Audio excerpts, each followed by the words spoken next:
l'Éternel, car il entend ma voix. Il a penché vers moi son oreille, et je le chanterai toute ma vie.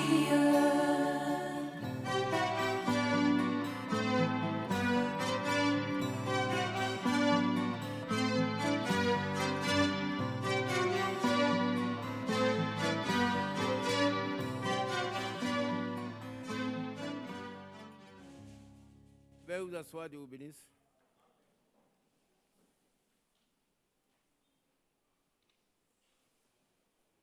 Gloire au Seigneur.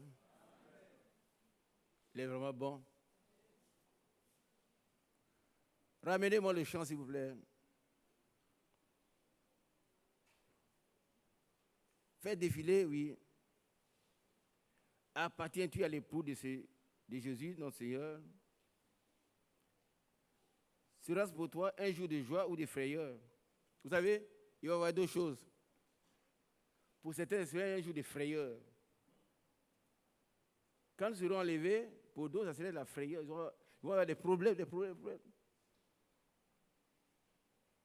Quand il reviendra, ton vêtement sera-t-il pur et serein? Bien-aimé, ça, chacun doit répondre. Il revient bientôt, hein. Mais est-ce que ton vêtement sera pur et serein? Parce que le pur lin, c'est la vie des chrétiens. C'est vêtu d'un vêtement pur, c'est la vie. Quand vous voyez, toujours vous êtes en songe, vous êtes nu, c'est pas bon. Avec vous êtes nu, là, c'est pas bon. Ah oui, c'est pas bon. C'est pas bon. Oui. Il faut être vêtu de pur lin.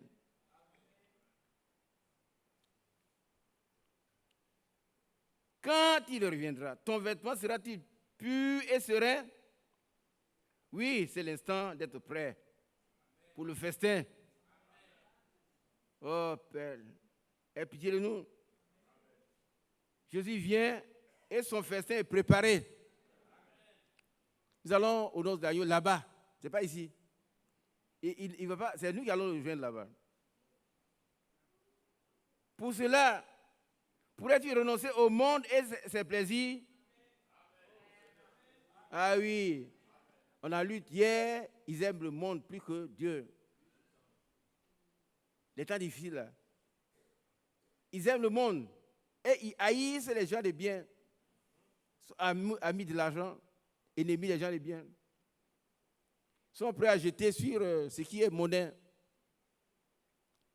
Est-ce qu'on peut rejeter les plaisirs du monde? Parce que le monde passe, sa conversion aussi passe.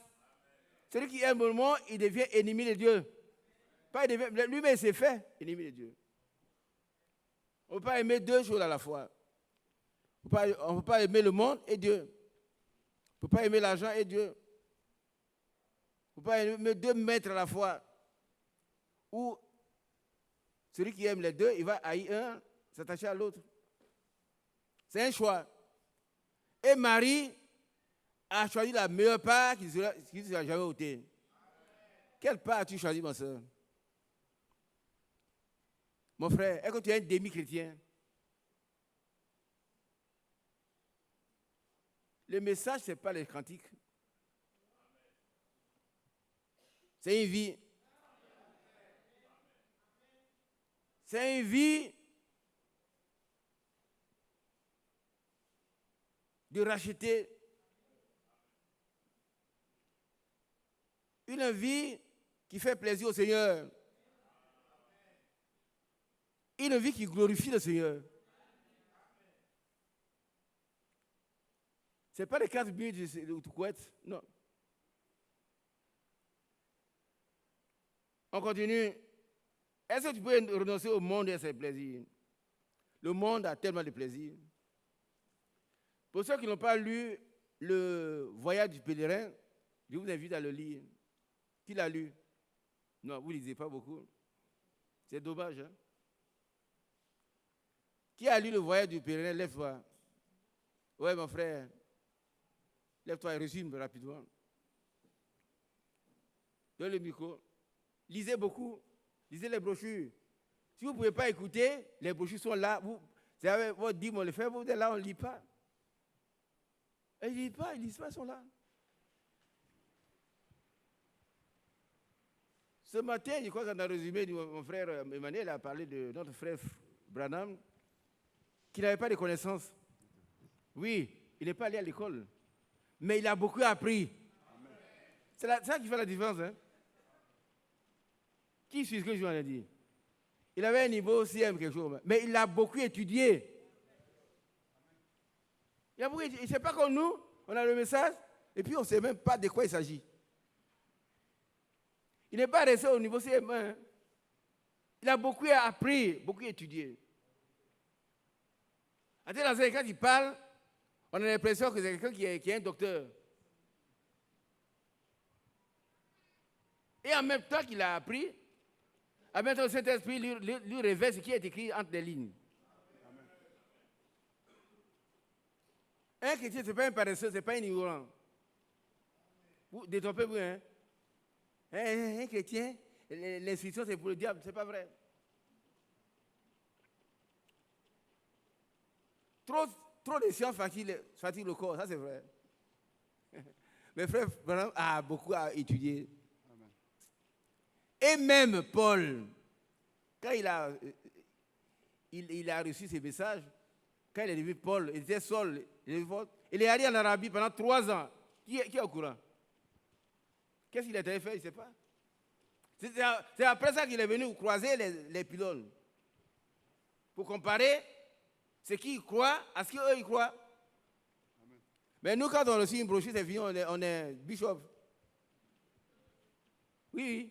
Et puis maintenant qu'on prêche ici, ils sont dans un coin, tout cela, vous allez démanteler. Ils sont dans un coin, ils sont en train de prêcher autre chose. Quand on prêche ici, frère Franck aussi, eux ils sont dans un petit coin, ils commentent. C'est pas bon. C'est pas comme ça qu'on agit dans l'église ici. Hein. C'est pas un désordre. Amen. L'église n'est pas un lieu de désordre. Hein. Amen. Mais il faut rappeler ce que c'est que le voyage du pèlerin rapidement. Qui a écrit d'abord? Je ne me rappelle plus le nom, mais je sais que c'est quelqu'un qui était emprisonné. John Bunyan. Ouais. John Bunyan. Oui. C'est quelqu'un qui, par la persécution, a été emprisonné. C'est en prison qu'il a eu l'inspiration et puis il a commencé à écrire Le voyage des pèlerins. C'est ce que je sais. Bon, ça, qu'est-ce que c'est le voyage du pèlerin? Maintenant, le voyage des pèlerins, c'est une forme d'évangélisation pour présenter un peu tous les... Bon, il a donné des caractères de personnes et il a nommé, par exemple, il y avait un certain fidèle qui, n'est-ce pas, a pu faire le voyage, le parcours, le pèlerinage sur la terre jusqu'au bout. Il y en avait qui étaient paresseux, mais enfin, il a nommé des gens comme ça et ils n'ont pas pu continuer la marche jusqu'au bout pour certains. Mais lui-même, je crois qu'il avait comme un fardeau qu'il avait porté pendant longtemps, jusqu'à ce que c'est à la croix qu'il a été complètement déchargé du fardeau. Bon, voilà. Ça va. Vous savez que le voyage du pèlerin, c'est... Comment on appelle ça? Une allégorie, on dit en français. C'est-à-dire une image de la réalité. Il y avait effectivement fidèle. Et puis il y avait facile. Ils voyageaient. Et puis, quand ils sont tombés dans le bourbier du découragement, premier obstacle, c'est le bourbier du découragement. Ils devaient traverser pour continuer le chemin. Comme vous et moi. Il y a des épreuves qui viennent, qui nous abattent. Mais l'épreuve est l'engrais de la foi. Nous devons persister. Nous devons continuer. Nous ne devons pas nous relâcher. C'est ce qu'on appelle la persévérance. La persévérance doit avoir une courbe ascendante. Elle doit monter, monter, monter. Alors facile, quand ils sont tombés dans le premier boubier, il a dit au revoir fidèle, il est remonté du côté de sa maison. Alléluia. Il y a des chrétiens comme ça. Ils viennent et disent, moi j'étais méthodiste, moi j'étais méthodiste, j'étais prédicateur méthodiste. Alors on est allé dans votre histoire là, votre message là, mais c'est trop difficile. Il n'y a rien de bon là-bas. Je retourne chez moi. Il est retourné et fidèle a continué. Jusqu'au bout, comme le frère Koti l'a dit. Mais c'est la fin qui est couronnée. Frère Koti, Dieu te bénisse. Dieu te bénisse. C'est un livre entier, on ne va pas tout reprendre. Hein. Prenez le micro. Bien aimé, soyons des fidèles. Et fidèle, c'est une image du Seigneur Jésus-Christ lui-même. Son nom s'appelle fidèle. Il est allé jusqu'au bout. Vous savez que ça n'a pas été facile. Il a dit, s'il est possible que cette coupe soit là de moi, Seigneur, toutefois, non pas ma volonté, mais ta volonté. Non pas ce que je veux, mais ce que toi tu veux. Un chrétien doit seulement faire ce que Dieu veut. Pas ce que nous voulons, mais ce qu'il lui veut. Aujourd'hui, nous sommes en train de préparer.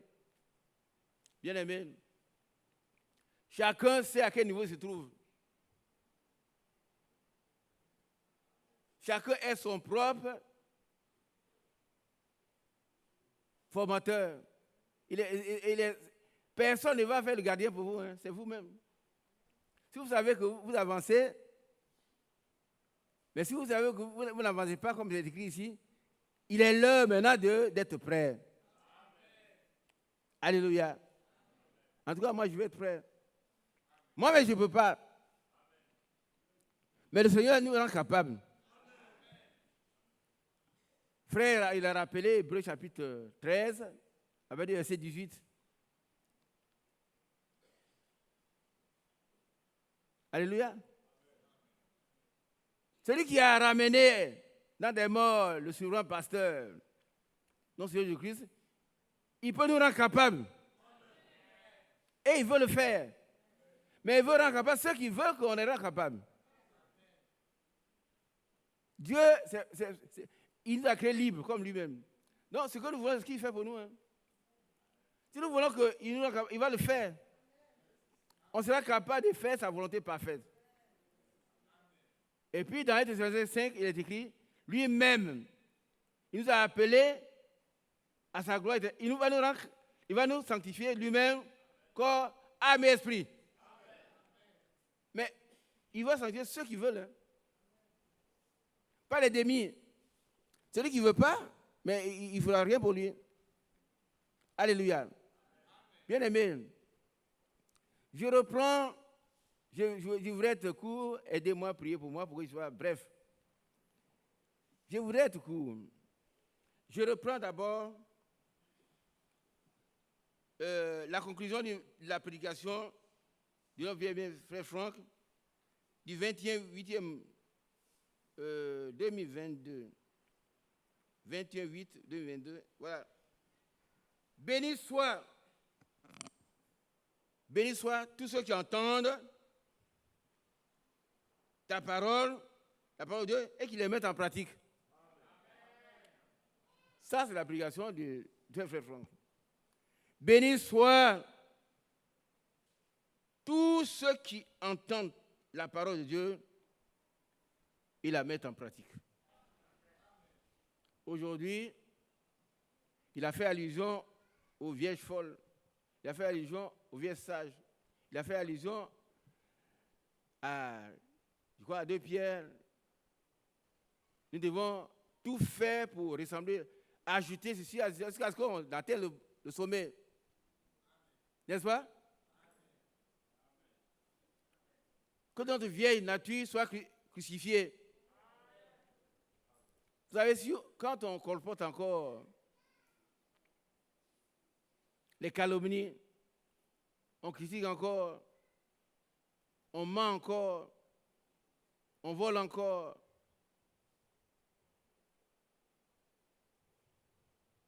on est encore jaloux, notre vieille nature demeure. Nous ne sommes pas prêts. Il a pris, je crois, 1 Pierre 3. Et dit, le Seigneur ne tarde pas dans l'accomplissement de ses promesses, mais parce qu'il ne veut pas que aucun de nous ne vienne en retard. Mais il y a un jour qui est réservé à la grâce. Il y a un autre jour où la miséricorde va prendre fin. Aujourd'hui, c'est le jour du salut. Alléluia. Alors voilà ce que les frères. Que le Dieu de paix vous sanctifie lui-même, tout entier, et que tout votre être, l'esprit, l'âme et le corps, soient conservés irréprochables lors de l'avènement du Seigneur Jésus-Christ. Amen. Celui qui vous a appelé est fidèle et c'est lui qui le fera. Amen. Il va le faire pour ceux qui le veulent. Ceux qui sont réfractaires, insensibles, ils vont rester là où ils sont. Bon, Dieu ne force personne. Hein. Quand vous allez à l'hôpital, vous allez voir un médecin, vous avez un problème de cancer, vous dites, ah, frère Manuel, hier soir, il y a eu mal à la tête, mais il va vous prescrire de l'aspirine. C'est pas vrai? L'heure est à la repentance. Qui a compris? On n'est pas encore mort, donc c'est la grâce de Dieu.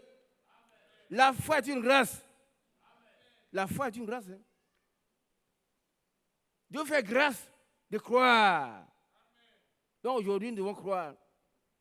Nous devons nous procéder devant le Seigneur. Seigneur, tu vois mon problème. Il ne faut pas lui présenter les petits céphalées.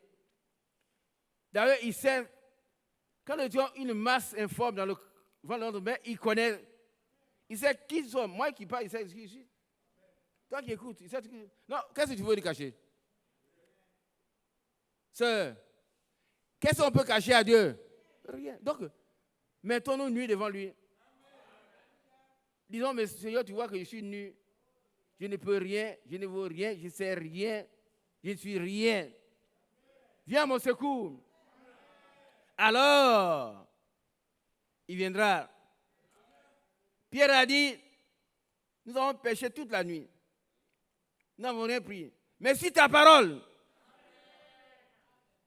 je jetterai le filet. Et quand il l'a jeté, alors il a pris 153 poissons, les plus gros poissons. Sa barque était en train de se noyer. Est-ce que qui veut faire une grosse pêche miraculeuse? Moi, je le veux. Hein. Tout ce que je n'ai pas pu avoir, mes problèmes doivent être réglés aujourd'hui. Ce n'est pas demain. Et il peut le faire. Ayons la foi que cette femme a eue. Elle a dit, si j'ai pu toucher la rose, je serai guérie. Et quand elle a touché, la paix de sang s'est arrêtée. Qui m'a touché? Seigneur, tu vois ce monde-là, tu dis qui t'a touché? Il y a quelqu'un qui m'a touché d'une façon particulière. Nous devons toucher Seigneur d'une façon particulière, parce que nous sommes des hommes particuliers. Qui a été invité ici aujourd'hui, qui n'est pas de notre assemblée? Levez-vous. Il n'y a personne. Ah, il y a une femme, hein? Dieu vous bénisse. Hein? Au dehors, Dieu vous bénisse. Sachez que nous ne sommes pas là pour nous amuser.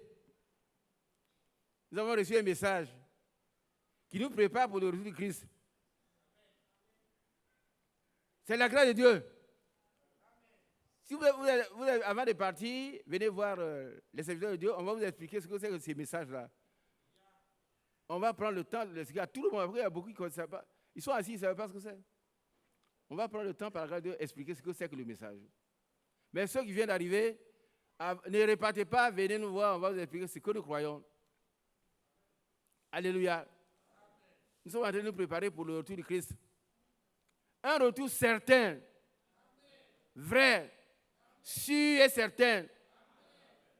Amen. Alors, voilà la fin du message.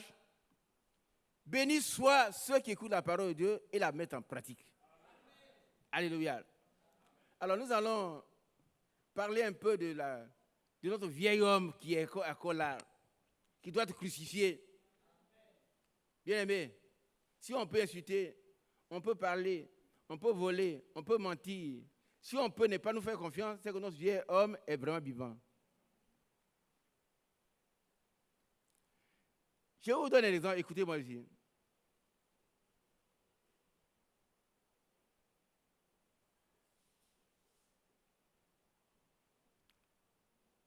Un coureur de jupon.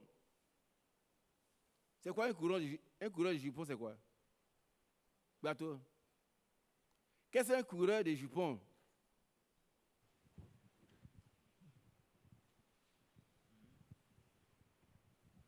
Un coureur de jupon, c'est quelqu'un qui a l'habitude de chercher les femmes. D'accord, c'est bien. Maintenant, si cet homme-là meurt, écoutez-moi bien, il est mort. Et puis toutes les jeunes filles, elles se mettent nues. Jeune fille vierge, elles se mettent nues, elles dansent. Quelle sera sa réaction? Il est mort. Non. Il ne faut pas inventer. Hein? Lui, il aime les jeunes filles. Et puis, ces jours-là, toutes les jeunes filles, elles sont nues. Et puis, il est mort. Oh, il est Quelle mort. réaction il va avoir? Aucune réaction. Et pourquoi? Parce qu'il n'a plus de vie en lui, il est mort. Ah, il est mort. Mais pourquoi nous regardons les femmes, nous sommes en train de chercher encore? Pourquoi nous volons encore? Pourquoi nous mentons encore? Parce que Pourquoi nos regards sont sur les femmes? Nous ne sommes pas encore morts. On n'est pas encore morts. Nous-mêmes. Notre vieille nature est encore là. J'ai écouté un message du frère Branham, il dit voilà. Et ça m'a fait du bien. Et désormais, je vais appliquer cela pour moi-même. Il a dit, il ne faut pas obliger nos parents à prendre leur baptême. Quand les gens vont au baptême, en bavardant, ils se donnent des coups de poing. Ah, aujourd'hui, on va dire. C'est faux. Il faut qu'ils sentent leur misère. Tu as compris? Il ne faut pas venir, non, si on le baptise, non, laisse-le sentir sa misère. Il faut sentir la nécessité de prendre le baptême. Par contre, tu vas le faire, bon, va, tu seras un frère, mais il ne sera jamais un frère. Et je regrette cela. C'est un pécheur mouillé.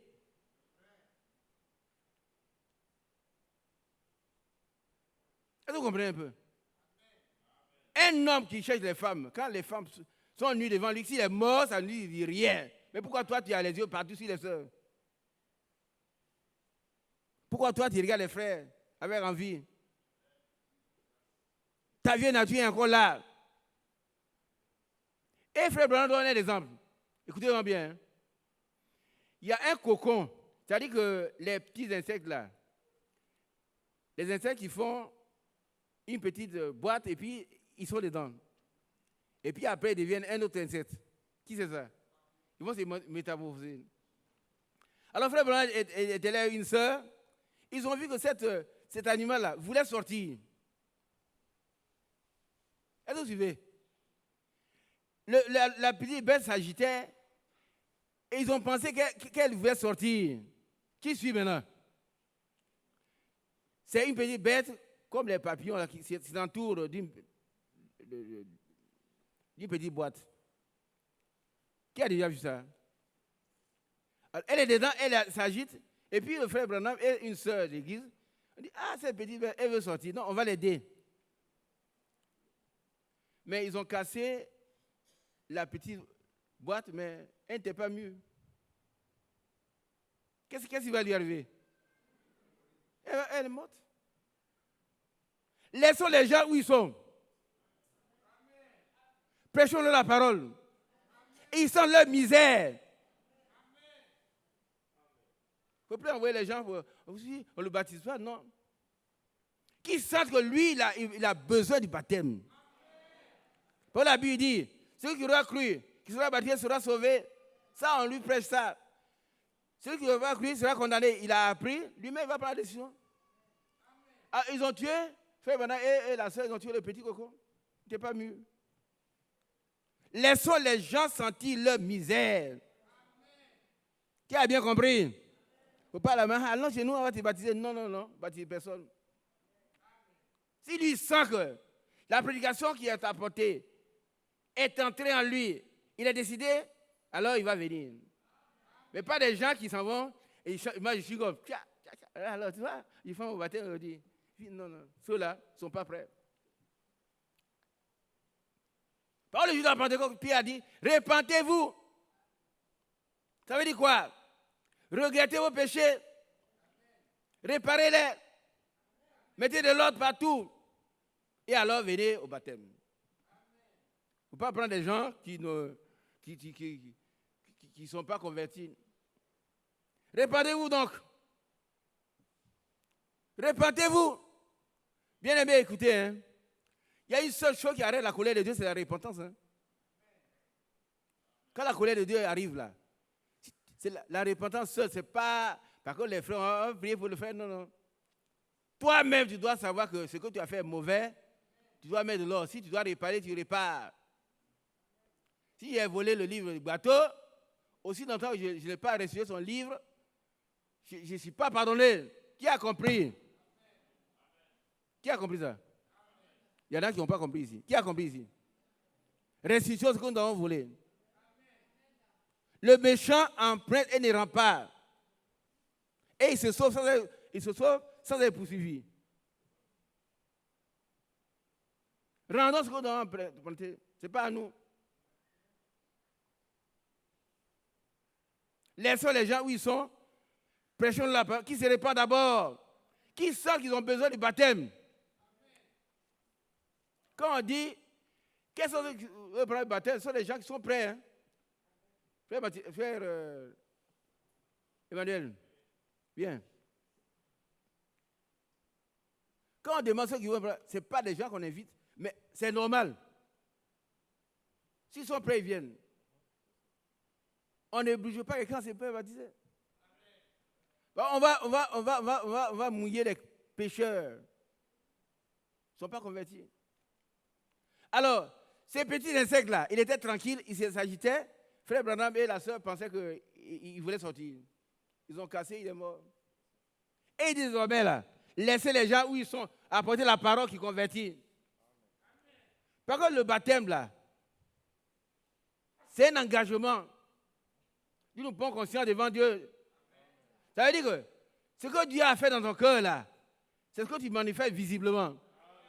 Mais si Dieu n'a rien fait, on perd son temps. Qui a compris? Si Dieu n'a rien fait, ce n'est pas la peine de baptiser quelqu'un. Mais si Dieu a touché encore, dit, ah, frère, depuis qu'on a parlé du baptême, moi, je ne dois plus. On baptise. Alors, on te baptise. Mais moi, il ne peut pas dire, m'a dit, allons, comme je t'aime, tu vas prendre le non. Ça, c'est fini, ça. On doit avancer. Hein? Ceux qui ne sont pas touchés par la parole de Dieu, ce n'est pas la peine qu'on les baptise. Repentez-vous. Amen. Repentez-vous. Les méchants empruntent et... Non, repentez-vous. Non, ce n'est pas ça. C'est le jour de la Pentecôte. Demain, ce n'est pas ça. Ça, c'est Acte 3, ça. Acte chapitre 2. Donnez Acte 2. Donnez Acte 2. Repentez-vous. Alléluia. Dans Acte 2, je crois, voilà. Pierre leur dit, repentez-vous. Frère, si quelqu'un ne s'est pas repenti, on ne le baptise pas. C'est du formalisme.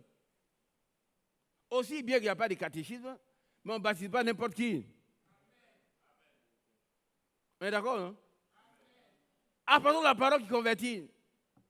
Si son cœur est touché, alors il va manifester concrètement ce que son cœur, Dieu a fait dans son cœur. C'est ça le baptême. Qui a compris? Amen. Répandez-vous d'abord et que chacun de vous soit baptisé au nom de Jésus-Christ. D'abord la repentance. Et puis le baptême pour le pardon de vos péchés. Et vous recevrez le don du Saint-Esprit.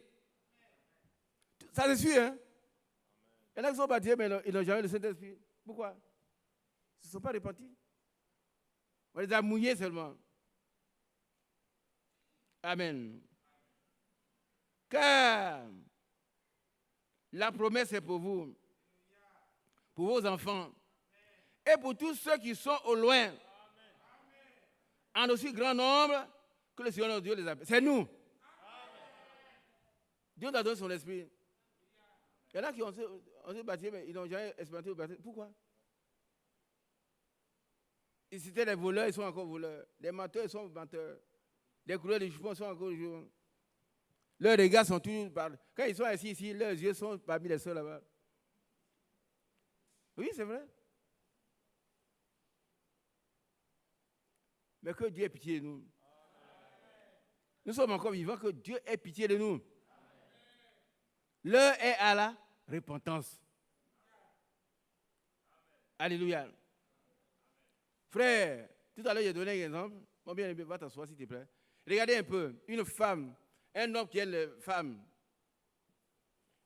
Quand il est une femme, beaucoup de femmes, et puis toutes les femmes sont là. Quand il est mort, ça ne lui dit plus rien. Pourquoi nous, on a des regards encore sur les femmes? Parce qu'on n'est pas mort. Pourquoi les sœurs convoitent les frères? Parce qu'elles ne sont pas mortes. Or, avant de vivre, il faut mourir.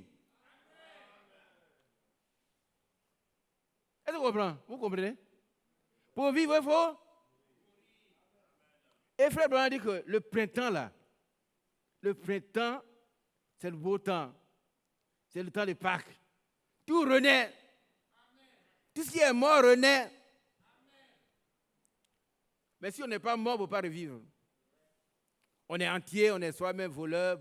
Regardez un peu. Regardez ici.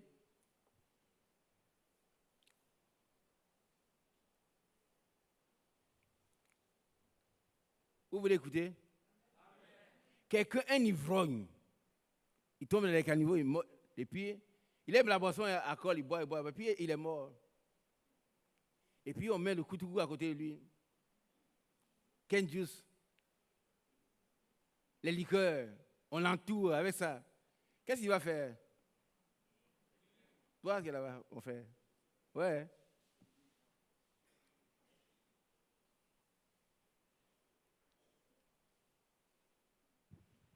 La question? Ah, tu ne suivais pas la question. Non, voilà, le frère rêvait. Non. J'ai dit, un ivrogne, celui qui aime l'alcool. Et puis un jour, il est mort. Et puis on est en train de faire ce funérail, on met beaucoup d'alcool autour de lui. Alcool, hein, c'est qu'il aime là. On met les bouteilles de gin, on entoure son cercueil. Il est sur le lit. Quelle serait sa réaction?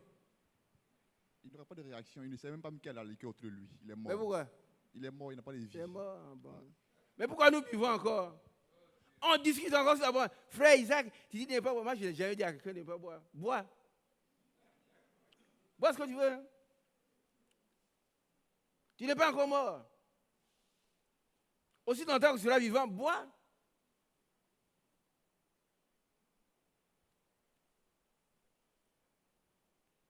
Notre vieil homme, il est encore vivant. Aussi longtemps qu'il ne sera pas mort, ils ne seront pas vivants, frère. Ça, vous comprenez?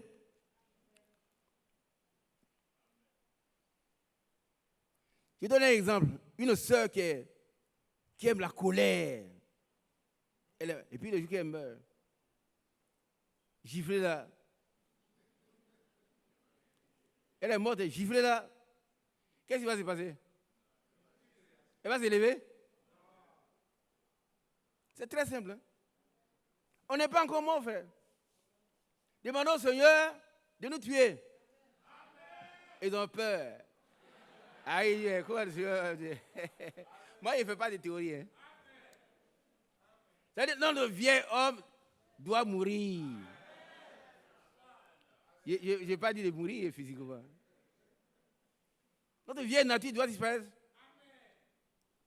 Si on n'est pas mort, on ne peut pas vivre. On ne peut pas revivre. Notre cœur qui est mauvais là, le Seigneur a promis un nouveau cœur. Qui veut cela? Un cœur nouveau rempli d'amour. Alors j'ai retrouvé mon passage. Oh Dieu soit loué. Un cœur nouveau rempli d'amour. Voilà. Que la grâce soit avec vous tous. Avec tous ceux qui aiment notre Seigneur Jésus-Christ d'un amour inaltérable. Alléluia. Un amour que rien ne peut gâter. L'amour du plus grand homme va se refroidir, mais le nôtre ne va pas. Il va te faire du mal, ça te fait mal, mais tu lui fais du bien, ça te fait mal. Il dit, il s'en fout. Maman, je m'en fous. Est-ce que j'ai besoin de toi? Fous-moi la paix. Mais si tu dois fuir la colère, tu fuis la colère, mais tu l'aimes. L'amour divin que Dieu nous a donné ne peut pas être gâté. Tu as bien compris. Si ton amour est en train de se gâter, c'est toi-même qui es en train de pourrir. Ce qui va la différence entre nous et les autres, c'est l'amour. L'amour agapao. L'amour d'un Corinthiens 13. C'est pas là, il y a l'amour éros. Ça, c'est pour chez les femmes, les païens. L'amour philo, c'est entre les frères. L'amour agapé, c'est l'amour de Dieu. Et cet amour-là, il ne périt jamais. L'amour de Dieu ne périt jamais. Il supporte tout, il aime tout, il croit tout. Amen. Que la grâce soit avec tous ceux qui aiment notre Seigneur Jésus-Christ d'un amour inaltérable. Oh, quand j'ai vu ça, j'étais très content. Elle dit, notre amour là, ça ne peut pas se gâter. Il va t'insulter, toi tu l'aimes. Il te crache au visage, tu l'aimes. Et il crache sur toi, il dit, Seigneur, pardonne-leur, car ils ne savent pas ce qu'ils font. Seigneur, pardonne-leur. Car ils ne savent pas ce qu'ils font. On est en train de tuer Étienne. On tue Étienne. Il remonte tous ses soins et dit, Seigneur, pardonne-leur. Amen. Ne leur impute pas ses péchés. Il faut un tel amour. Il n'y a que l'amour parfait qui entre là-bas, frère. Quand notre frère William Branham a vu l'au-delà, on dit, il n'y a que l'amour parfait qui entrera ici. Sinon, un simili-amour, ça veut dire qu'il ressent l'amour. Un pseudo-amour n'entrera jamais là-bas. Mais Dieu est capable de donner cet amour. Il va déverser en nous cet amour-là lui-même. Alléluia. Bien-aimés, nous ne sommes pas encore morts. Hein. Nous ne sommes pas encore morts. Notre vieille nature est encore là. Elle est tenace. Elle doit mourir. Elle doit. Et elle peut. Et Dieu veut la tuer. Pour que nous puissions vivre. Voilà donc. Alléluia. Alléluia. Que le nom du Seigneur soit loué. Oh, il est vraiment merveilleux. Alors, on va lire ce passage sur la. Voilà ici. Levons-nous, s'il vous plaît.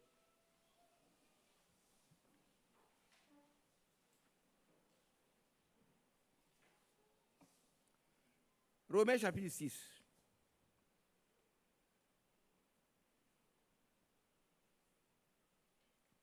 Car, comme par la désobéissance d'un seul homme, beaucoup ont été rendus pécheurs, de même, par l'obéissance d'un seul, beaucoup seront rendus, comment? Justes. Or, la loi est intervenue pour que l'offense abondât. Mais là où est le péché, là où le péché a abondé, la grâce a su abonder. Amen. Dieu est tellement bon. Hein? là où on a péché, Dieu a fait grâce. Qui le croit? Dans le résumé, le frère Emmanuel a dit, il a résumé, il dit que nous avons été pardonnés, justifiés. Mais en même temps, nous devons baigner dans l'eau. C'est pas vrai? Amen. Que dirons-nous donc? Dévorons-nous donc le péché afin que la grâce abonde? Ça, vous savez, il y a un groupe de messages, des brahmistes qui disent quand on est en train de chercher une femme, le Seigneur vient, on est sauvé. Ce n'est pas vrai. Quand quelqu'un il est venu sans milieu, il peut aller chercher une femme qui n'est pas sa femme, il est déjà mort. Il est mort, hein? Mais si la femme n'est pas mariée, elle est destinée à quelqu'un. Est-ce que vous comprenez? Il commet adultère. Il y a un frère, Jacques, adultère, c'est la femme de quelqu'un. Bon. Ça, allez épiloguer, moi je vu, c'est pas sa femme. Aucun impudique n'a de place au ciel. Amen. Loin de là, nous qui sommes morts au péché, comment vivrons-nous encore dans le péché? Mais nous, malheureusement, on n'est pas encore morts. Nous ne sommes pas encore morts. Hein. Quand on regarde les frères, on n'est pas content de leur succès.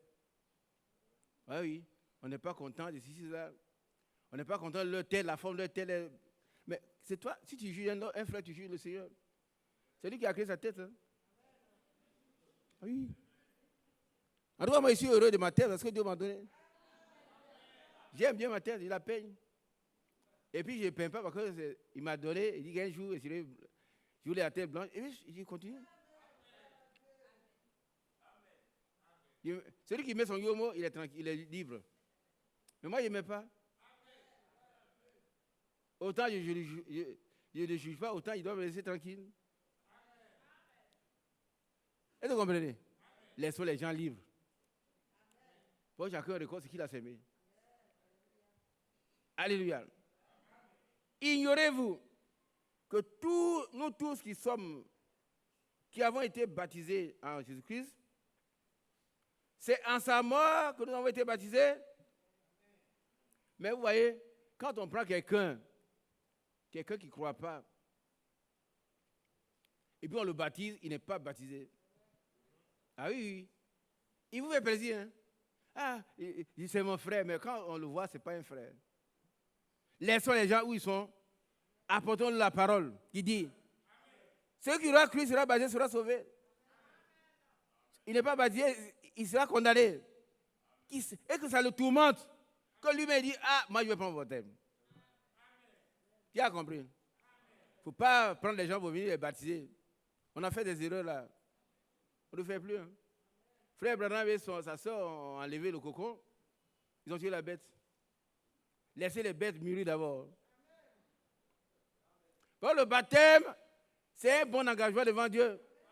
Ce que Dieu a fait dans ton cœur là, est-ce que tu montres? Si Dieu n'a rien fait, on n'a pas besoin de te baptiser. On a compris? Si Dieu n'a rien fait encore, on ne te baptise pas. On doit apporter la parole. Il soit troublé jusqu'à ce qu'il se dise, ah, moi, il veut faire un problème. Amen.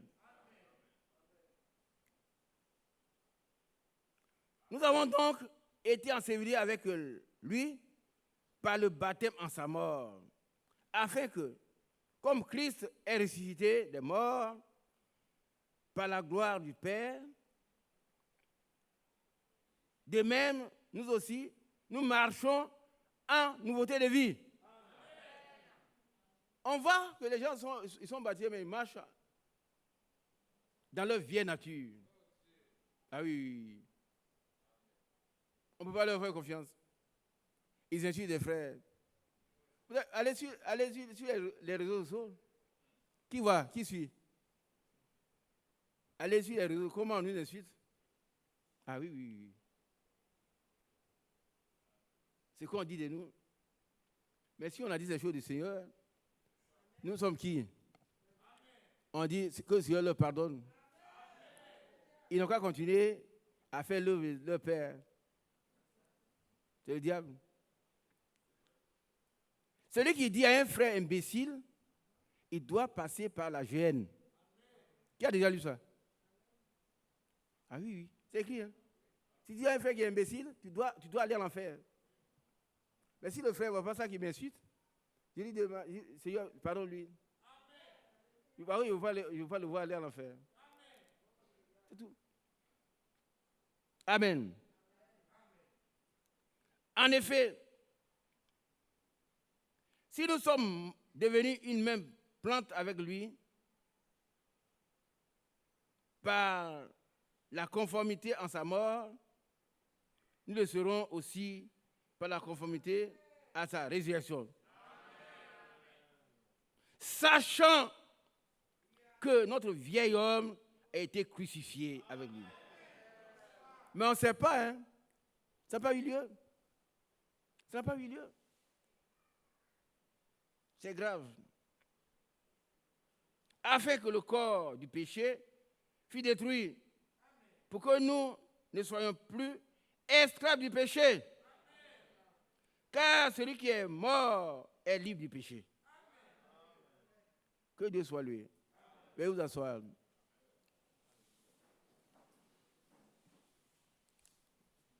Bien-aimé, celui qui est mort est libre du péché. Ça, c'est très, très, très important. Ça veut dire quoi? Ça veut dire que s'il est mort, si c'est un ivrogne, il ne peut plus boire. Si c'est un coureur de jupons, il ne cherche plus les femmes. Si c'est un menteur, il ne ment plus. Parce qu'il est libre du péché. Il ne peut plus pécher. Qui comprend? Si toi et moi, nous pouvons encore pécher, c'est-à-dire que nous ne sommes pas encore morts. Et il est là que le Seigneur nous tue. Il tue notre vieille nature. Il nous donne un cœur nouveau. On va lire Ézéchiel chapitre combien? 46, quoi? C'est ça? Trouvez-moi Ézéchiel, où il est écrit que je vais donner un cœur nouveau, un esprit nouveau. C'est la nouvelle naissance. Il nous donne une nouvelle naissance. Mais il faut que notre vieille nature meure d'abord.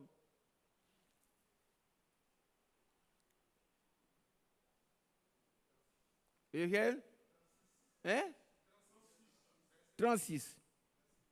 Voilà. Suivez très bien. Tous ceux qui ont un cœur méchant, par contre, c'est du cœur que viennent les mauvaises pensées, l'adultère, les meurtres, la méchanceté, la sorcellerie. Quelqu'un qui aime ce qui appartient aux autres, c'est un sorcier. Hein? Ah oui. Il veut avoir que, quand tu as ça, il veut avoir ça. Au cas à ça, il veut avoir ça. Il veut avoir tout lui seul. Mais que Dieu t'a créé seul. Pourquoi tu as tout? Tu es un sorcier. Allons-y, mon frère, à vous. Ézéchiel 36, verset 26. Je vous donnerai un cœur nouveau. On dit Amen. En tout cas, moi, je veux avoir ce cœur nouveau. Ce mauvais cœur que j'ai là, je ne veux plus l'avoir. Je le rejette. Mauvais cœur, je te rejette.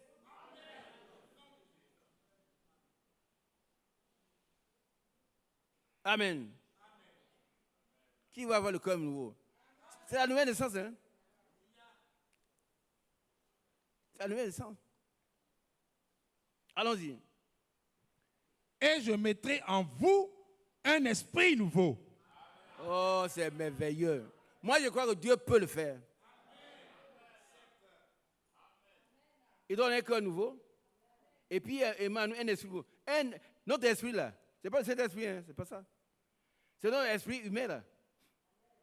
Par contre, c'est l'esprit, là. On a un mauvais esprit. Un petit esprit. C'est ça qui fait qu'on pense mal.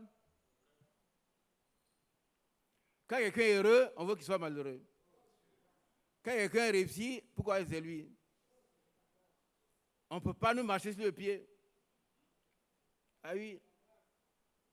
Frère, nous avons besoin de ce cœur nouveau.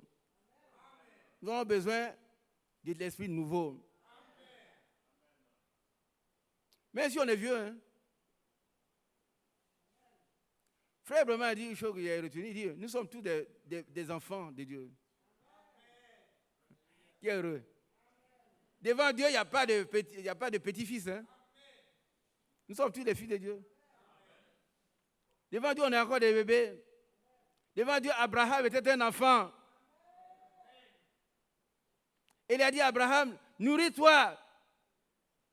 Couche-toi sur mon sein, nourris-toi. Il dit, attache-toi à moi. Et tu seras jeune. Amen. Nous nous attacher à Dieu pour être jeunes, pour être transformés, pour avoir un esprit nouveau. Pas un esprit envieux, un esprit égoïste, un esprit rebelle, un esprit qui hait les frères, un esprit qui colporte les mauvais. Je vous ai dit la dernière fois, si j'ai dit à Onzo a fait telle chose et que ce n'est pas vrai, je suis en train de parler à l'international. Hein. Il doit venir ici encore. Hein? Dis au monde entier, Onzo n'a pas fait ça. Hein? C'est moi qui ai menti. Si on ne peut pas le faire, j'ai un démon. Je ne veux pas dire, j'ai raison, mais c'est lui qui a mal compris. Ce n'est pas vrai. Il n'y a pas de puissance contre la vérité.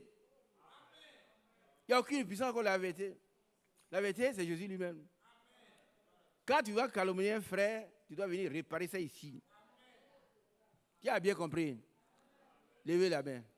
Vous qui allez mentir, vous allez venir ici réparer. Sinon, taisez-vous. Allez voir le frère. J'ai appris telle chose, c'est vrai. Si ce n'est pas vrai, si c'est vrai, vous priez ensemble. Prends pas le téléphone pour publier ça partout. Amen. Continuons. J'ôterai de votre corps le cœur de pierre. Oh, c'est merveilleux. C'est merveilleux.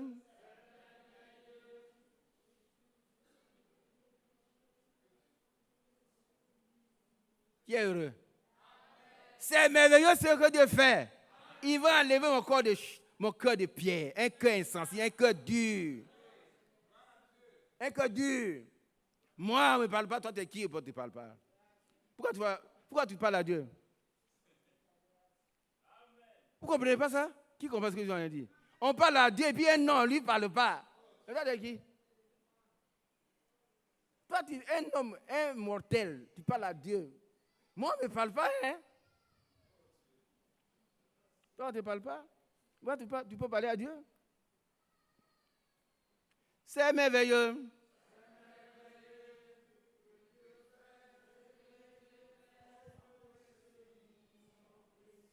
C'est merveilleux. Levons-nous.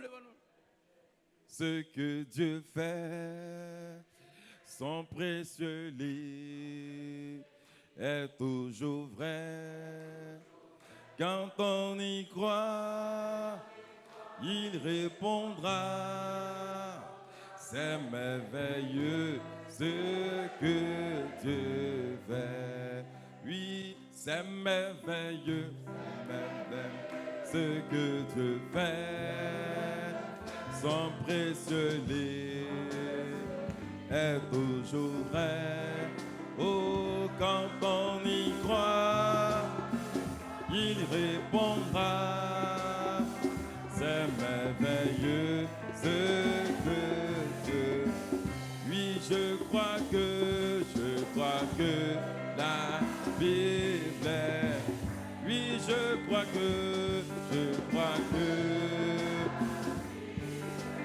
elle est la parole, elle est la parole du Seigneur, je la serre en mon cœur. Alléluia. Veuillez vous asseoir. C'est vraiment merveilleux. Il va me donner un cœur nouveau. C'est pas merveilleux? Mon cœur mauvais, qui ment, qui convoite, qui vole, qui hait, qui dénigre, il va me donner un cœur nouveau. Mon cœur de pierre, un cœur dur. Ah, nous, dans notre famille, on est comme ça. Ça, je n'aime pas cette version-là. Celui qui dit qu'il n'est pas encore chrétien. Sa famille, c'est ici. Le passé doit être passé. Amen. Alors, continuons, mon frère. Et je vous donnerai un cœur de chair. Amen. Moi, je veux avoir ce cœur. Continuons. Verset 27. Je mettrai mon esprit en vous. Et je ferai en sorte que vous suiviez mes ordonnances. Et que vous observiez et pratiquiez mes lois. Qu'est-ce que ça veut dire? Je ferai en sorte, ça veut dire quoi? Non, on ne parle pas tous à la fois. Ils sont les lâches qui parlent à la fois. Quand tout le monde s'était, ils se taisent. Ils ne sont pas capables, ils n'ont pas la parole. Hey, lève-toi. Il n'y a pas de lâches ici. Je ferai en sorte signifie il fera tout le nécessaire possible. Non, il faut prendre des paroles qui sont dans la Bible. Je ferai en sorte que vous suivez. Ça veut dire quoi? Il fera son capable. Ouais? Il fera tout son capable. Il faut prendre ce que Dieu a dit. Donne ton micro à l'autre.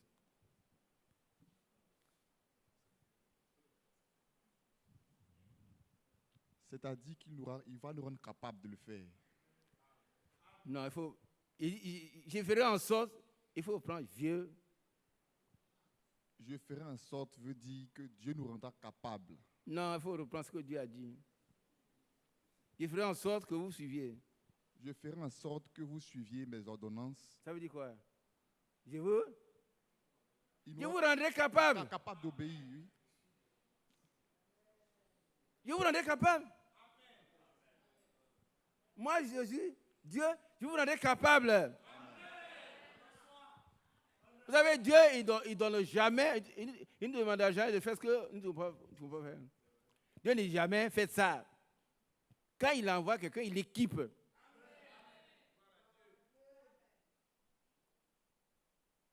Non seulement je vous donne un cœur nouveau, je vous donne un esprit nouveau, mais je vous rendrai capable.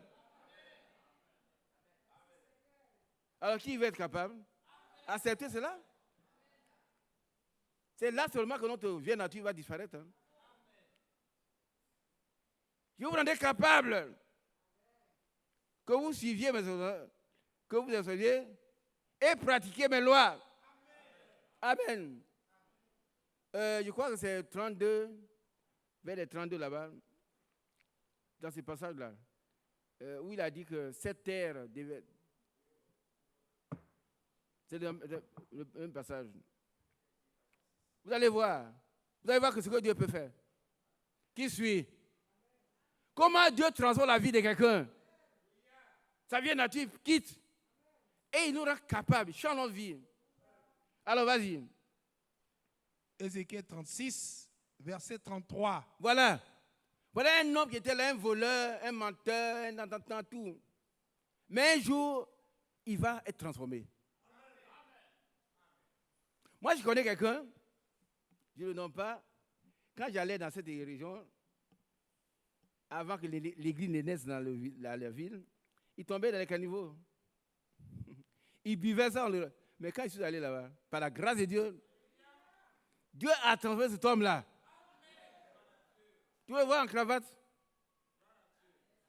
Et sa mère est venue voir dire, tu as changé mon fils. Il dit, dis merci à Dieu, ce n'est pas moi. Il t'amène. Si il pouvait changer les gens, il aurait changé toute ma famille. Moi, je ne peux rien faire. Je dois apporter la parole qui transforme. La parole de Dieu, elle a le pouvoir de transformer. Elle a le pouvoir de tuer notre vieille nature. Le monsieur est devenu, maintenant tu le vois en cravate. Et ce matin, il peut le faire pour toi. Mais il faut le désirer. Hein? Dieu n'oblige personne. Il veut ce que... Parce que Dieu il a créé l'homme à son image, un homme libre. Responsable de ses actes.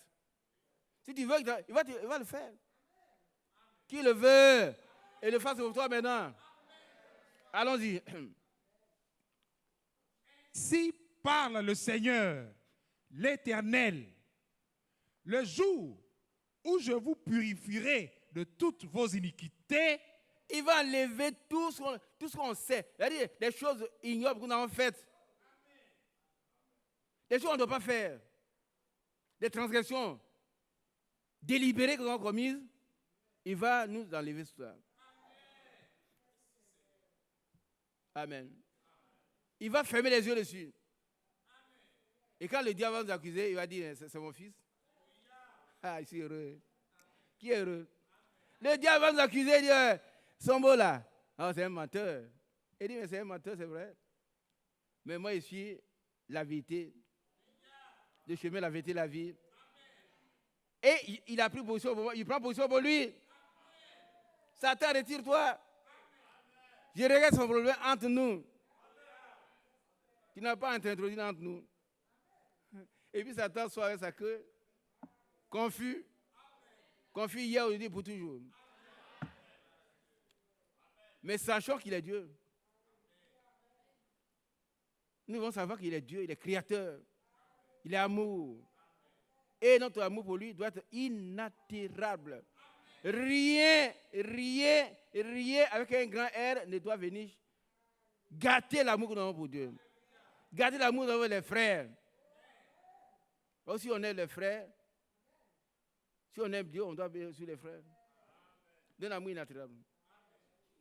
Amen. Nous aurons beaucoup de choses qui vont nous décevoir, hein, ça c'est ingratitude. Mais restons, tout ce que nous faisons, faisons comme pour le Seigneur et non pour les hommes. Nous ne laissons jamais de faire du bien.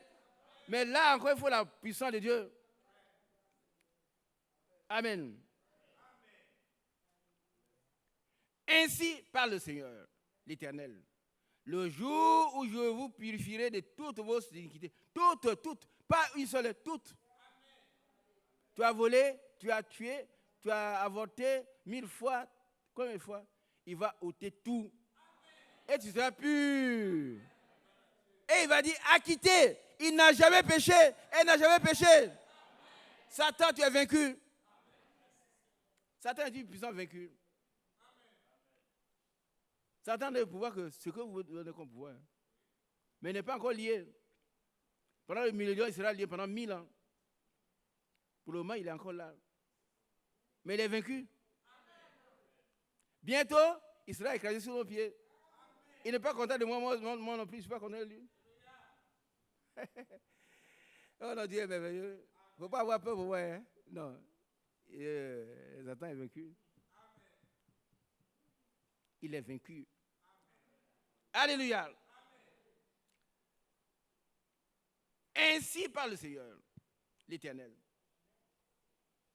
Le jour où je vous purifierai toutes vos iniquités, je peuplerai les villes. Et les ruines seront relevées. Vous savez, hier il a parlé de la ruine. La ruine, c'est une gangrène. Ça te tue à petit feu. Et puis quelqu'un qui est milliardaire, aujourd'hui, il devient pauvre, et il est ruiné. Hier, il portait. Vous savez, j'ai demandé aux jeunes frères, à mes enfants, de me chercher le nom de la chaussure la plus chère. Si on a écrit quelque chose, il veut mettre dedans. La chaussure la plus chère. Ils m'ont donné un nom. Hein. Des milliards. Ah oui. Chaussures que tu portes là. Ils ont cherché sur Internet, ils m'ont trouvé ça. Et le titre de l'article, c'est « De la savate à la chaussure la plus chère ». Parce qu'un jour, excusez-moi de vous rappeler, ce sont des choses douloureuses, mais je suis entré dans ma classe, CE2, les enfants ont applaudi.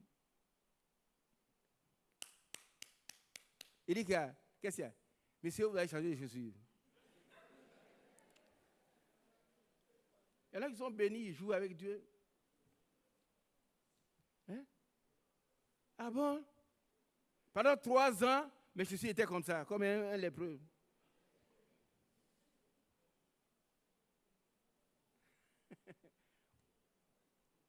Ah oui, oui. Dieu fait grâce. Nous dépendons entièrement de la grâce de Dieu. Alors, il va peupler les villes. Et les ruines seront relevées. Les ruines. Les ruines, a dit que vous allez voir un mur qui tombe petit à petit. C'est une ruine, hein, ça tombe comme ça. Mais Dieu va restaurer cela. Il va restaurer aussi l'église d'Abidjan. Priez pour nous parce que le 3 septembre, on a une rencontre avec nos frères. Le 3 septembre, là, on va les rencontrer. Ah oui. L'église doit être restaurée. Il doit y avoir une seule église dans le temple. Pas deux, pas trois. Et ils ne seront restaurés que ceux qui voudront. Amen. Priez pour ça. Alléluia. Continuons le texte. Verset 34. La terre dévastée sera cultivée. Oh, c'est merveilleux. Ça, c'est nous, hein. Notre vieil homme va disparaître. On sera des nouvelles personnes. On va être des gens que les gens, ils vont, ah là, Isaac, mais qu'est-ce qui est arrivé? Mais tu étais un homme comme un foutu. Je vais lui dire, Jésus est venu. Va demander à Lazare. Pourquoi il a ressuscité? Va demander. Mais sa soeur a dit, il sent mauvais. Vous savez, la foi, une demi-foi, ce n'est pas une foi. Marthe avait une demi-foi. Et comme ceux qui étaient chez Jean-Marc en train de prier pour la libération de Pierre, ce n'étaient pas des chrétiens tous.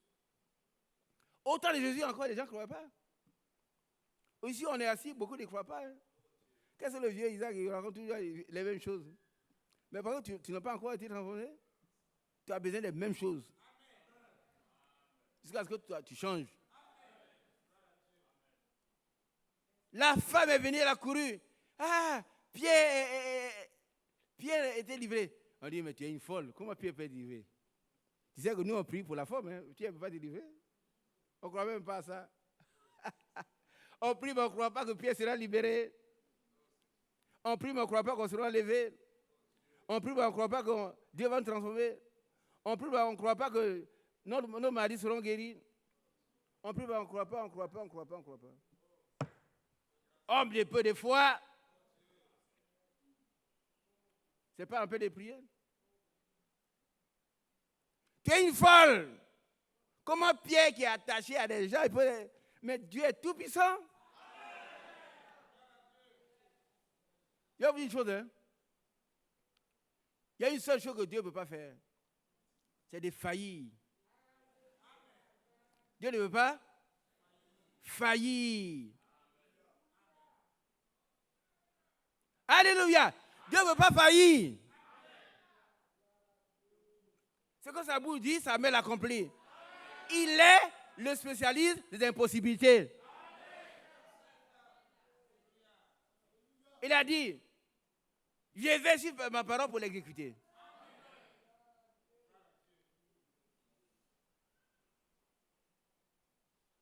Amen. Dieu ne peut pas faillir. Il est tout puissant. Elle reconnut la voix de Pierre et dans sa joie, au lieu d'ouvrir la porte, elle courut annoncer que Pierre est devant la porte. Il lui dit, tu es folle. Mais elle affirma que la chose était ainsi. Il dit encore, c'est son ange. Voilà des gens qui prient. On est ici, on est combien de milliers? On ne croit même pas que l'enlèvement aura lieu. On continue de voler, de mentir, courir après les femmes et les garçons. Et puis on parle. Mais moi, je crois que je veux avoir la vie éternelle. C'est cadeau, hein? Quand je dors là, la nuit, il dit, Seigneur, souviens-toi de moi. Ce corps fatigué va être transformé en un corps glorieux, à son image. Ah oui. Et nous serons toujours avec le Seigneur. Dans la joie, dans la paix. Il n'y a plus de mal, il n'y a plus de mort, il n'y a plus rien. Hein. Moi, c'est ce que je veux. Je dis, Seigneur, ne m'oublie pas. Ne m'oublie pas, hein. J'ai porté des savates ici. Je veux avoir marché sur des rues pavées d'or. Cadeau. Alléluia.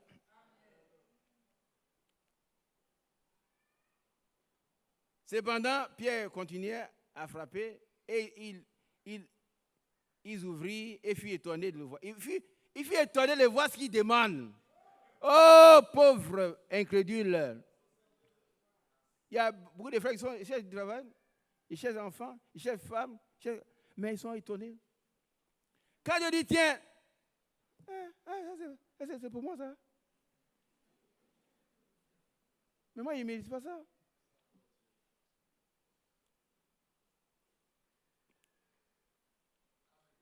Qui veut avoir une entreprise personnelle?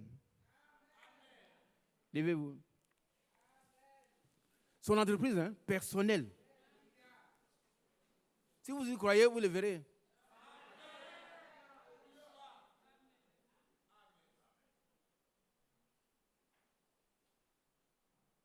Mais il faut la foi et la persévérance.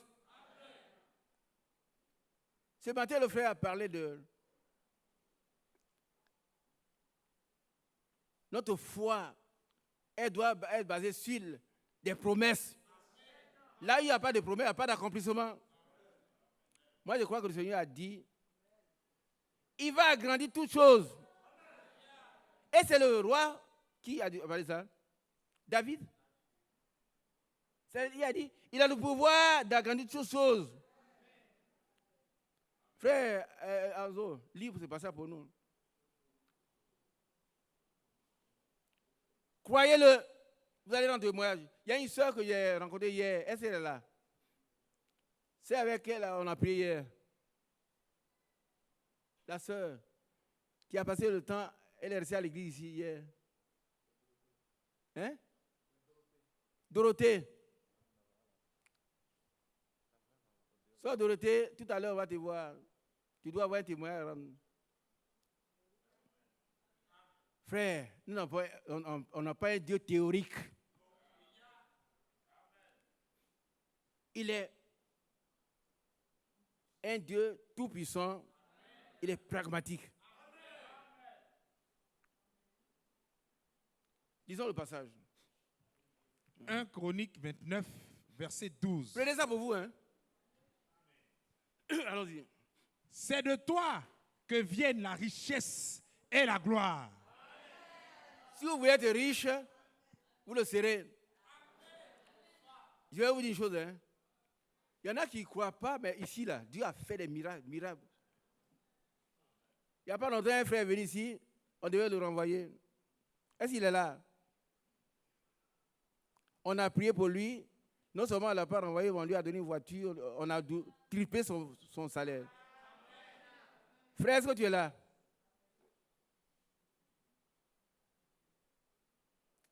Un jour, j'ai dit, Seigneur, il peut vous donner de l'argent. Les gens ont dit non, on peut aller au ciel, l'argent, on ne peut pas avoir ça. Le frère Bébo, Dieu donné a dit, c'est vrai, on peut avoir l'argent. Et puis Dieu a donné, une soeur qui a demandé 2 millions, Dieu lui a donné 10 millions. Ici. 10 millions. Vous entendez, non? Vous qui suivez là. Non seulement Dieu a donné cet esprit cadeau, il a donné la vie éternelle, mais il peut nous donner des millions. C'est pourquoi nous ne sommes pas une église, on court après les millions. Les millions nous suivent. Dieu a dit, j'ordonnerai à la bénédiction de t'accompagner. C'est écrit. Quand c'est écrit, ça s'accomplit. Et qui a compris ça? Alors, continuons la lecture. C'est toi qui domines sur tout. C'est dans ta main que sont la force et la puissance. Alléluia. Vous savez que la foi et la puissance, ce n'est pas la même chose. Amen. Il faut les deux. Et c'est ta main qui a le pouvoir d'agrandir et d'affermir toutes choses. Sa main a le pouvoir d'agrandir et d'affermir l'entreprise de Amazon. Chacun de vous qui reçoit, acceptez, vous allez voir que Dieu va vous donner votre entreprise. Vous allez être indépendant. Vous allez embaucher des frères. Oui. J'ordonnerai à la bénédiction de suivre, t'accompagner. Tu seras béni au village, tu vas aller en ville. Il y en a qui ne veulent pas aller au village. Va au village, tu seras béni là-bas. Va là où le Seigneur t'amène, il va te bénir là-bas. Et ta corbeille sera toujours remplie. C'est moi qui ai dit ça? Ce que Dieu dit, il ne peut pas faillir. Alors, votre petit d'entreprise va s'agrandir. Il va affermir. Inclinons le cœur.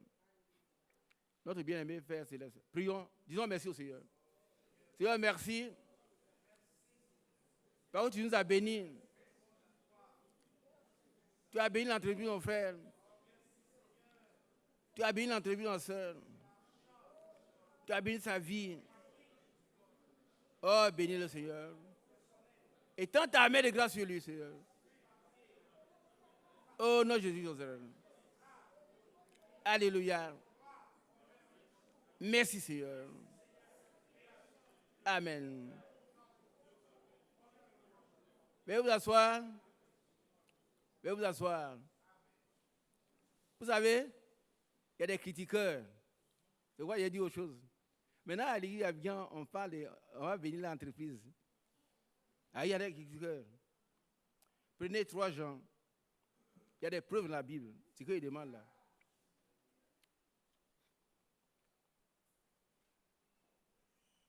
Alors, Deutéronome 28 d'abord. Tu seras béni dans la ville, tu seras béni dans les champs. Continuons. Le fruit de tes entrailles, c'est-à-dire tes enfants. Le fruit de ton sol, c'est-à-dire que ce que tu vas planter. Le fruit de tes troupeaux, c'est-à-dire que tes animaux. Les portées de ton gros et de ton béni métal. Toutes ces choses seront bénies. Et cela a été fait par Abraham. Tout à l'heure, on va lire, parce qu'il y en a qui... Maintenant, on va à l'église, là, c'est Isaac prêche la prospérité. Non, la prospérité nous accompagne. C'est notre droit. C'est notre droit. Il n'a pas écrit que quand on vient ici, on est pauvre, non. Amen. Donc, on va monter... Vous, les critiqueurs, là, suivez ce qu'on va écrire, on va lire maintenant. Et maintenant, on peut le prêcher le Saint-Esprit. Et lui, il n'a même pas le Saint-Esprit. Allons-y. À partir du verset 2. Suivez bien, vous qui suivez les critiqueurs. Bien-aimé, je souhaite que tu prospères à tous égards. Ça veut dire quoi? Ça veut dire quoi? Frère Koji, c'est l'apôtre Jean, l'apôtre de l'amour. Il nous aime tellement, il dit, je souhaite que tu prospères à tous égards. Ça veut dire quoi? Ça veut dire qu'on a du succès dans tous les domaines. Voilà. Non, c'est pas... On continue. Quand on parle d'entreprise, c'est quoi? Mais c'est notre activité économique. Nous soyons des entrepreneurs. Des entrepreneurs, Il y a un autre mot qu'on emploie. Hein? Des commerçants. Non, pas commerçants. Des patrons. Des opérateurs économiques.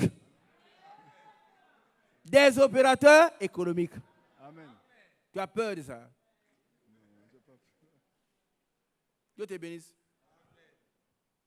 Je souhaite que tu procèdes à tous égards. Ça, c'est la parole de Dieu. Et ça nous accompagne. Nous, on ne coupe pas avec ça. Continuons.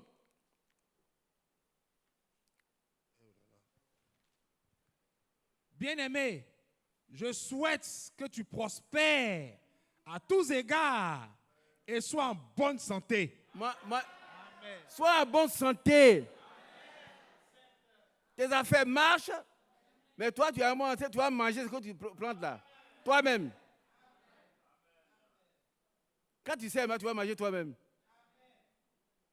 Ça, c'est dans le Ésaïe 58. Tu vas manger ce que tu manges toi-même. Et dans les lieux arides, là où on ne peut rien planter, toi, tu vas acheter un grain de maïs, ça devient un champ de maïs. Tout prospérait entre les mains de Joseph. Mais d'abord, fuis le péché. Le péché. Amen. Continuons. On repart dans Deutéronome. Et puis on revient dans un texte pour terminer. N'ayez pas peur de ce que Dieu a dit. Dieu ce qu'il dit de faire. Ça, je l'ai lu pour ceux qui critiquent. Maintenant, on doit réfléchir, Saint-Esprit, il fait la protection. Nous, on ne cherche pas, mais ça nous accompagne. C'est notre droit. Allons-y. Chapitre 28, à partir du verset 3. Tu seras béni dans la ville et tu seras béni dans les champs. Frère, si Dieu veut que tu ailles au champ, va au champ, tu seras béni là-bas. Il ne faut pas chercher à rester ici seulement. Amen. Allons-y. Verset 4. Le fruit de tes entrailles, le fruit de ton sol, le fruit de tes troupeaux, les portées de ton gros et de ton menu bétail, toutes ces choses seront bénies. Abraham était béni, béni, béni, béni. Amen. Continuons. Verset 5. Ta corbeille et ta huche seront bénies. Verset 6. Vous savez, nous sommes à un temps difficile. Tout est cher. Hein? Tout est cher. Vous allez voir un litre d'essence, comme 500, combien. Mais toi, tu seras béni. Tu seras béni. Continuons. Verset 6. Tu seras béni à ton arrivée et tu seras béni à ton départ. Prenons Dieu au mot. D'abord, hier on l'a vu, chercher d'abord le Saint-Esprit. Et puis le Seigneur donne tout le reste. Cadeau. Tu seras béni à ton arrivée au village, en France, aux États-Unis. Et quand tu vas revenir en Côte d'Ivoire, tu seras encore béni. Amen. Allons-y. Verset 7. L'Éternel te donnera la victoire sur tes ennemis qui se lèveront contre toi. Oh, moi j'aime ça. Vous savez, d'abord, il donne la victoire sur eux et puis il va dresser une table devant eux. Tu vas manger et ils vont te regarder manger. Mais ils ne pourront rien faire. Ah, Isaac, il avait une paire de chaussures. Ça va aujourd'hui? C'est lui, c'est à lui ça. Mais c'est bien à lui. Dieu l'a béni. Et tu manges devant tes ennemis, il ne peut rien te faire. Amen. Prenons Dieu au mot, ce sont les choses vraies. Continuons. Ils sortiront contre toi par un seul chemin et ils s'enfuiront devant toi par 7 chemins. Vous n'êtes pas heureux? La bénédiction va jusqu'à la protection. Abraham ne craint point, car il est sur ton bouclier et ta récompense sera très grande. Même si une femme pouvait oublier l'enfant qu'elle allait, moi l'Éternel, je ne t'oublierai jamais. Amen. Alléluia. Dieu est bon. Dieu est bon. Dieu est bon. Mon Dieu est bon. Il est vraiment bon. Il est bon, il va changer mon corps. Oh, il est merveilleux. Il est vraiment merveilleux. Alors, continuons ce texte. Verset 8.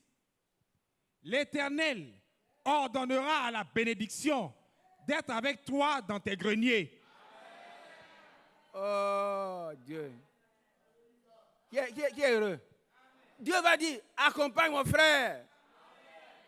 Bénédiction. Et la bénédiction va obéir. Amen. Amen. Amen. Amen.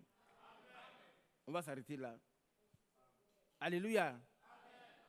Frère, nous repartons dans notre texte pour terminer. Deutéronome. Ézéchiel. Et puis, comment Dieu va nous donner un nouveau cœur? Il va restaurer notre vie. Il va transformer notre vie, notre vieille nature. Il va ôter. Amen. Allons-y. À partir du verset 26 ou 34. Nous reprenons. Verset 34. La terre dévastée sera cultivée, tandis qu'elle était déserte aux yeux de tous les passants. Verset 35. Et l'on dira, cette terre dévastée est devenue comme un jardin d'Éden. Oh, ils vont te voir. Ils vont dire, cet homme-là. Et ils vont dire, son Dieu est. Non, son Dieu est. Non, son Dieu est. Non, son Dieu est Dieu. Son Dieu est Dieu. Elle dit créateur. Il a restauré. Il a restauré. Son Dieu est Dieu. Quand Pharaon a été humilié devant la mer Rouge, il est retourné, il a dit à sa femme, son Dieu, le Dieu de Moïse est Dieu. À qui me comparerez-vous? Levez les yeux. Levez les yeux. Regardez les choses. Qui les a créées? Comment peux-tu dire, toi, Isaac, toi, Ozo, ma destinée est cachée devant Dieu? La destinée de chacun n'est pas cachée. Elle est ouverte. Et Dieu règle tous nos problèmes. Il change notre nature. Donc un corps nouveau, un esprit nouveau, une nouvelle vie. Et il nous rend capables de faire ce qu'il veut. Amen. Amen. Alléluia.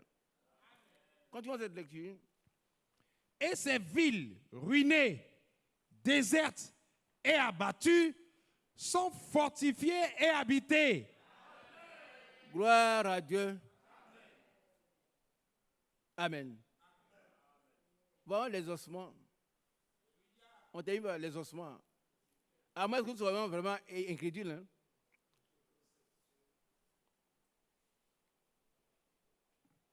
On termine par les ossements.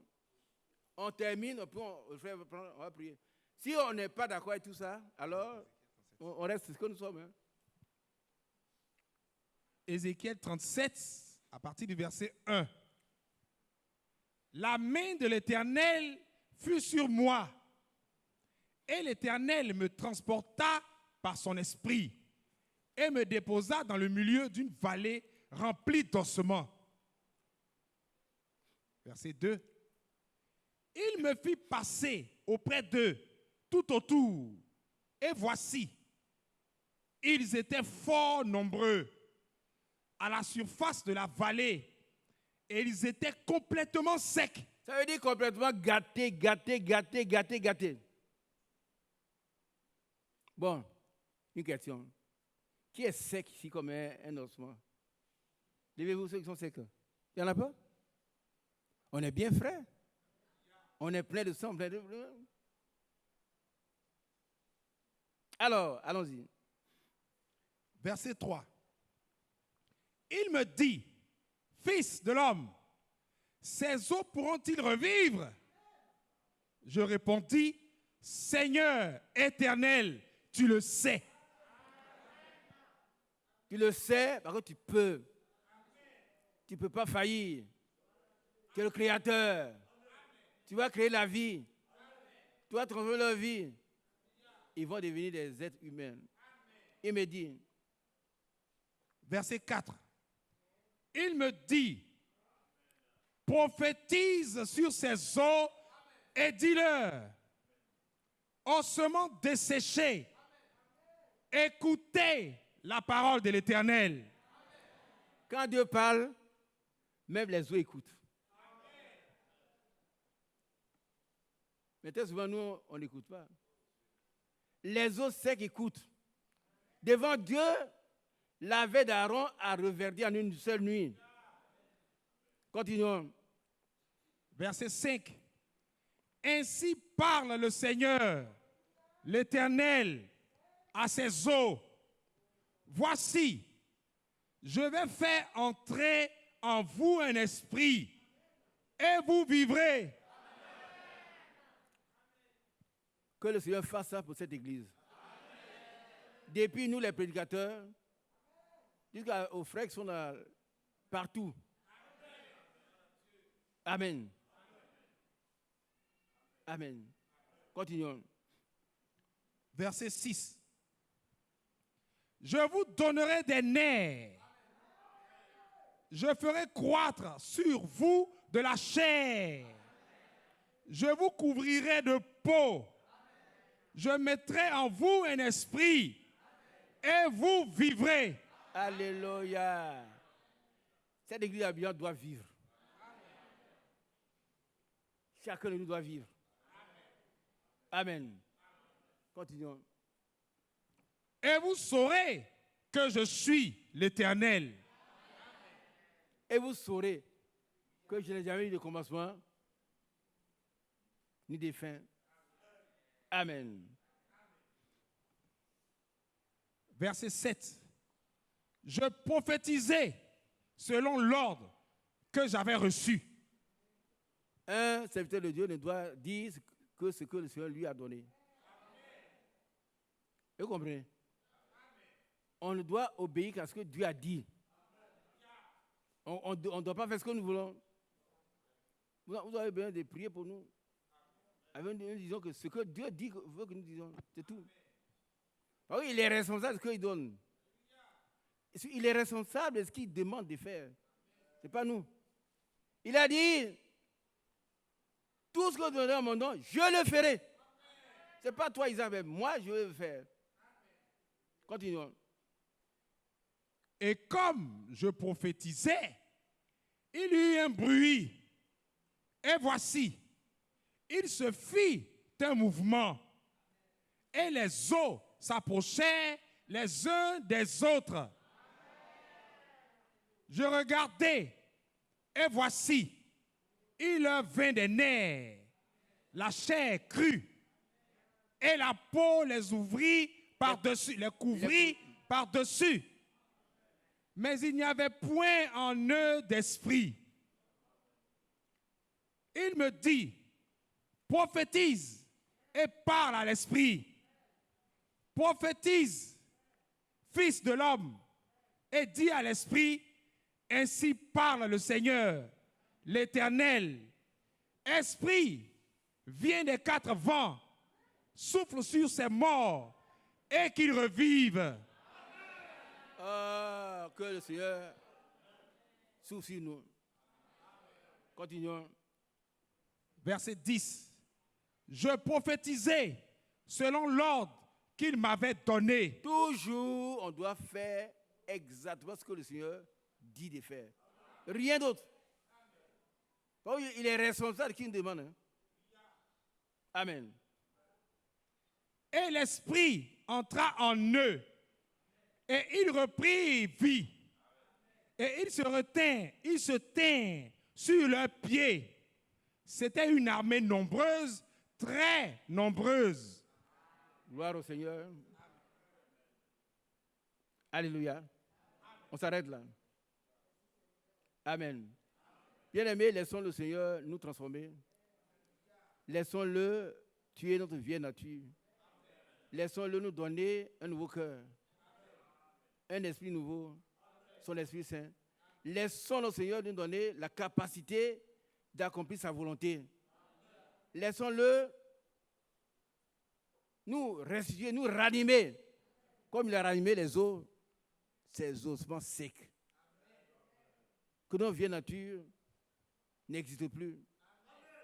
Que le péché ne nous asservisse plus. Nous ne serons plus esclaves du péché. Que Dieu soit loué. Que Dieu soit loué. Que Dieu soit loué. Lèvons-nous.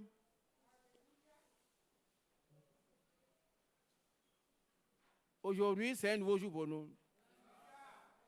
Amen. Si chacun a reçu par la foi, vous le verrez s'accomplir. Alléluia. Alléluia.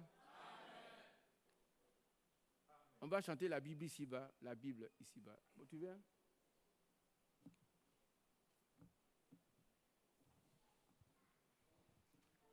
Que le nom du Seigneur soit loué. Allons prendre le numéro.